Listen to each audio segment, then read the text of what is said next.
साथ आज अयोध्या जाएंगी केंद्रीय मंत्री स्मृति ईरानी रामलला के दर्शन करेंगी, उनसे आशीर्वाद लेंगी।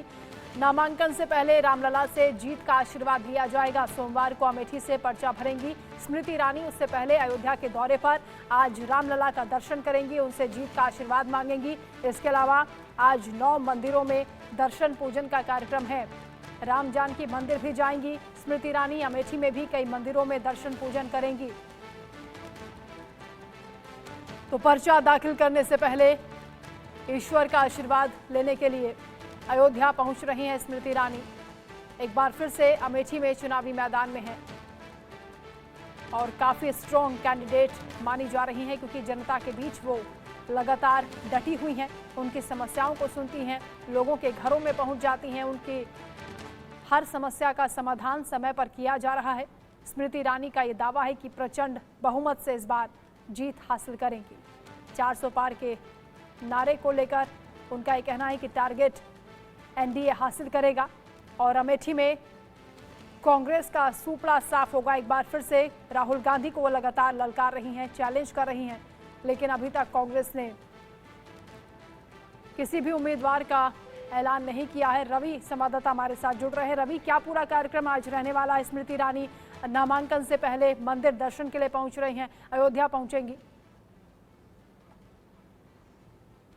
स्मृति ईरानी को जीत का आशीर्वाद लेने के लिए वहां पर पहुंचेंगी और आपको बता दें रामलला के दरबार में स्मृति ईरानी है वो राम जी का के दर्शन करेंगे और वहीं आशीर्वाद लेंगे, ताकि उनको जो एक बड़ी जीत है वो हासिल हो सके। हालांकि पिछली बार जिस तरीके से उन्होंने कांग्रेस पार्टी के बड़े नेता के तौर पर जाने वाले राहुल गांधी को अमेठी की सीट से हरा दिया था और इस बार फिर से चर्चा है कि राहुल गांधी वो एक बार फिर से अमेठी से चुनाव लड़ सकते हैं। हालांकि वायनाड से भी वो सांसद हैं और वायनाड से के बाद अमेठी से भी चुनाव लड़ सकते हैं, ऐसी चर्चा है। और अगले हफ्ते वो राहुल गांधी जो है वो अमेठी पहुंचेंगे। हालांकि उसको लेकर जहां चर्चा है वहीं स्मृति ईरानी को लेकर भी जिस तरीके से जो चर्चा है वो भी साफ है कि स्मृति ईरानी आज रामलला के दर्शन करने के लिए जाएंगी और साफ तौर पे कि जिस तरह से उनको भगवान श्री राम का आशीर्वाद मिले और एक बड़ी जीत वो हासिल कर सके। हालांकि इसको लेकर भी चर्चा जरूर हो रही है और स्मृति ईरानी सोमवार को अमेठी में नामांकन करेंगी और उससे पहले कहा जा रहा है कि वो रामलला के दर्शन करेंगी और जीत के लिए आशीर्वाद देंगे। जी, जो राम का नहीं वो किसी काम का नहीं, स्मृति ईरानी ने कहा था राहुल गांधी और प्रियंका गांधी को लेकर कि भाई बहन अब रामलला के दर्शन करना चाहते हैं। तंज कसा था उन्होंने। और नामांकन से पहले रामलला के दर्शन करना, क्या कोई सियासी मैसेज है इसके पीछे? देखिए, जिस तरीके से अगर हम राम मंदिर की बात करें तो भव्य रूप से प्राण प्रतिष्ठा हुई थी और उसका कहीं ना कहीं फायदा जरूर बीजेपी को मिलेगा, ऐसा साफ तौर पे कहा जा रहा था। विपक्ष भी लगातार इसको लेकर बयानबाजी कर रहा था। अब हालांकि राम मंदिर का जो काम है वो भी काफी हद तक हो चुका है और प्राण प्रतिष्ठा भी हो चुकी है और लाखों की संख्या में जो भक्त हैं वो भी वहां पर पहुंचते रहे हैं।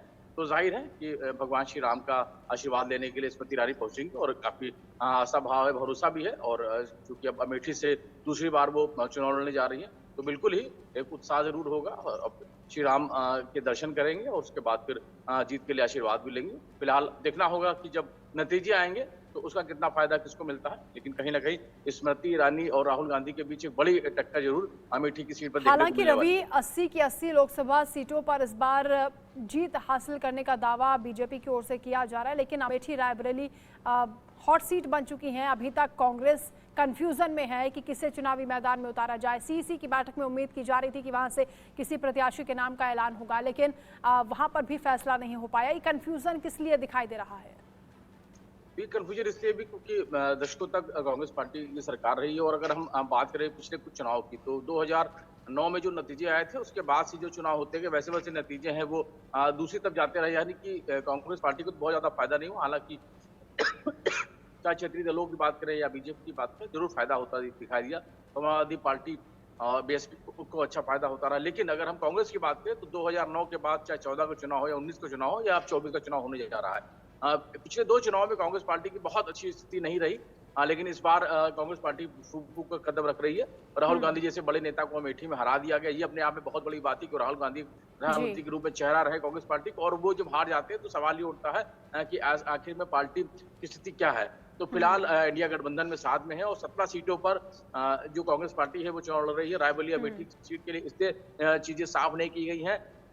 कि वो पूरी तैयारी के बाद बिल्कुल रवि, क्योंकि स्ट्रॉन्ग कैंडिडेट हैं पूरी स्मृति ईरानी, देखना दिलचस्प होगा कि कांग्रेस की ओर से किसे चुनावी मैदान में उनके खिलाफ उतारा जाता है। सबकी निगाहें इस पर टिकी हुई हैं। बहुत शुक्रिया रवि आपका तमाम जानकारी के लिए, तमाम बातचीत के लिए।